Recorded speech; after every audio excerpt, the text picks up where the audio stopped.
ইদানিং আমার যে কি হয়েছে আমি নিজেও জানি না। আমার কোনো ভিডিও করতে ভালো লাগে না, আর ভিডিও করে রাখলেও সেটা যে এডিট করে পোস্ট করব ইচ্ছাই করে না, কারণ কোনো ভিউজই হয় না।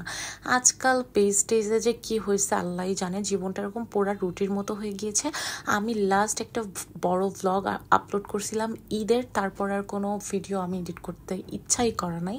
যাই হোক, এই ভিডিওটা আজান ফাতিমারা আসছিল, তো ভিডিওটা করে রাখা, তাই ভাবলাম আজকে এডিট করে অবশ্যই পোস্ট করব। অনেক দিন হয়ে যাচ্ছে এই জিনিসগুলো আসলে আমি নিজে দেখার জন্যই রেখে দিই। তারপর আজান ফাতিমারা হচ্ছে কুষ্টিয়াতে ঈদ করছে, ওখান থেকে খুলনায় আসছে। অনেক বলার পরে আর কি, ওরা প্রতিবারই আসতে চায় না, বাচ্চা কাচ্চা নিয়ে আসা আসলে খুবই কষ্টের হয়ে যায়।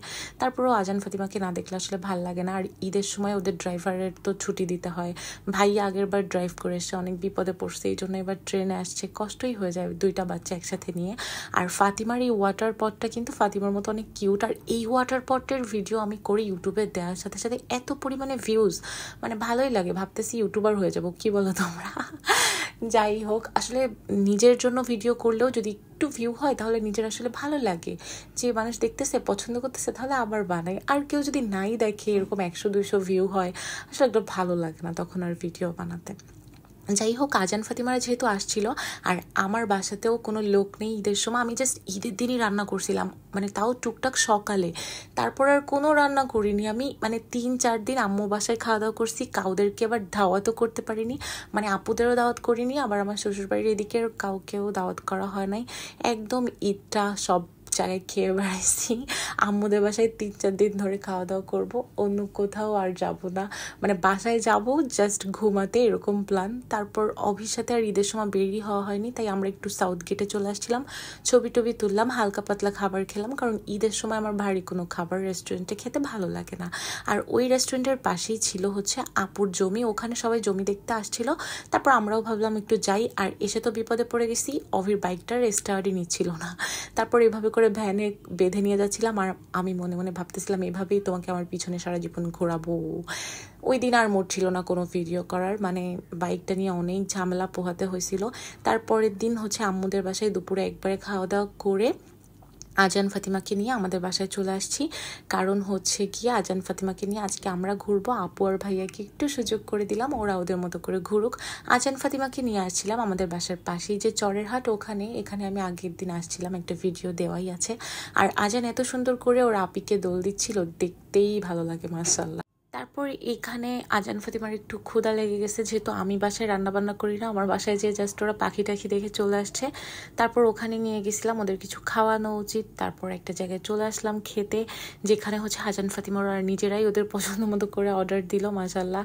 তারপর ওরা খাচ্ছিল, আমরাও খেয়ে নিলাম। আপুদেরকে কল করলাম যে ওদের ঘোরাঘুরি হয়েছে কিনা, তারপর বলল হ্যাঁ হয়ে গেছে, নিউ মার্কেটের দিকে আসো। আমরা যে সবাই একসাথে হয়ে এখন আমরা চারজনে মিলে আজান ফাতিমা সহ চলে আসলাম আমার কাকিদের বাসায়। কারণ হচ্ছে আপু, আমার কাকা কিছুদিন আগে মারা গেছে, তো তখন আপু আসতে পারছিল না, ভাইয়ারও একটু অফিসে ঝামেলা ছিল, ভাইয়া ছিল না বাসায়, এই জন্য আপু বাচ্চাদের নিয়ে কিভাবে আসবে, একা একাও অনেক চেষ্টা করছিল আসার, বাট তখন পারে নাই আসলে, কি আর বলবো। যাই হোক, তার জন্য আসছিল কাকির সাথে দেখা করতে। আর কাকিদের এই বাসাটার সাথে আমাদের একটা ইমোশন আছে, সেটা হচ্ছে আমাদের জন্মস্থান কিন্তু এই বাসাই, সেই জন্য। যদিও আমরা যখন হয়েছি তখন বাসা এত সুন্দর ছিল না, এখন অনেক সুন্দর করছে আসলে। যাই হোক, তারপর ওই বাড়ি থেকে চলে আসলাম আমাদের বাসায়। এসে রাত্রেবেলা আমাদের বাসায় আবার চলে গেছিলাম, মানে সব ভিডিও আসলে করা হয়নি, সব জায়গা থেকে অল্প একটু নিয়ে করা। এখানে হচ্ছে আজানরা যেদিন চলে যাবে ওই দিনের ভিডিও। আজান খুব রেগে গেছে, আজান কিন্তু এমনিতে খুব চুপচাপ, বাট যখন রেগে যায় ওর একদম মাথায় কোনো কাজই করে না। তাই আমি এই ভিডিওটা করে রাখছি যে ও বড় হলে দেখাবো, দেখো তুমি একটা রাগী আজান ছিলা, সৃষ্টির সাথে কিভাবে করে মারামারি করতেছিল। তারপরে আমরা দুপুরে খাওয়া দাওয়া করে, আমাদের বাসায় আজকে দুপুরে খাওয়ার একটা প্রোগ্রাম ছিল, খাওয়া দাওয়া করে হচ্ছে চলে আসছিলাম প্রশান্তি ক্যাফেতে।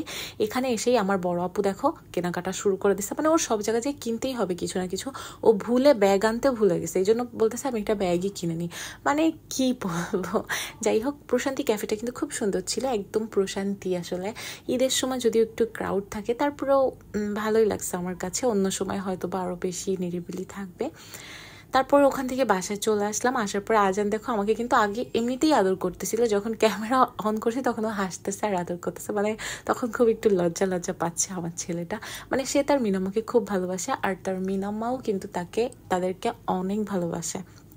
ওদের চলে যাওয়ার এই মুহূর্তটা আমার কাছে সবসময় কষ্টের। আমার না, আমার আম্মু আব্বু সবাই আমরা একদম কান্না করি, হাউমাউ করে। ট্রেনের মানুষরা আমাদের দিকে তাকাই থাকে, কেয়ার করার, তারপরেও যেতে তো হবেই। ওদেরকে বিদায় দিয়ে এখন আমি যাবো আবার আমার মামা শ্বশুরের বাড়িতে। ওখানে হচ্ছে ফাহিম চলে যাবে, এই জন্য ফাহিমের সাথে একটু দেখা করব বলে ওইদিকে যাব। তা ভাবলাম যে মামির জন্য কিছু একটা কিনে নিই নিউ মার্কেট থেকে। নিউ মার্কেটে নামতেই দেখলাম ফারিয়া নেওয়া যাবো, তো দেখে আমি একটু ভিডিও করে নিলাম। যারা চিনো আপুকে চিনবা, আমার খুব পছন্দের একটা মানুষ আপু। তারপর ওখান থেকে তো ফাহিমের সাথে দেখা করলাম, দেখা করে বাসায় এসে পরের দিন রান্নাবান্না শুরু করে দিলাম। এখন রান্নাবান্না আবার ফিরে আসতে হবে, মানে এই 3-4 দিন তো রান্নাবান্না করিনি, এই জন্য রান্নাবান্না করতে অতটা ভালোও লাগতেছিল না। যাই হোক, আবার নর্মাল জীবনে ফিরে আসলাম। কেমন লাগলো ভিডিওটা অবশ্যই কমেন্ট করে জানিও। আল্লাহ হাফেজ।